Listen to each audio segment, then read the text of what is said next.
కలిపేసి స్ట్రాంగ్ లేకుంటే మళ్ళీ దిగిపోతుంది. అందుకే టూత్ పాలిష్ లాగానే వేసింది ఏదో వేస్తామంటే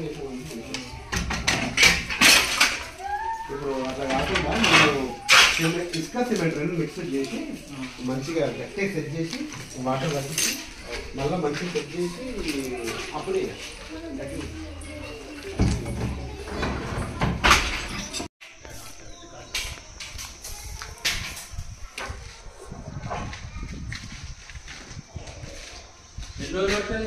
వర్క్ చేయడం ఈరోజు అయిపోతుంది విండోలు అవన్నీ మొత్తం ప్యాకింగ్ చేయాలి. సెట్ చేయండి ఫస్ట్ సెట్ చేస్తారు సెట్ చేసిన తర్వాత అది కిట్ ప్యాకింగ్ అంటారు టెంపరీ ఇంకో తలుపులు ఇప్పుడు నెక్స్ట్ సాయంత్రం వస్తుంది అది మెయిన్ డోర్ ఉందా? ఈ డోర్ ఒకటి మాత్రం ఓపెన్ చేసుకోవడానికి వస్తుంది. అది డైరెక్ట్ ప్యాకింగ్ అయితే ప్రస్తుతానికి టెంపరీ తర్వాత సెట్ చేసుకోవచ్చు మళ్ళీ.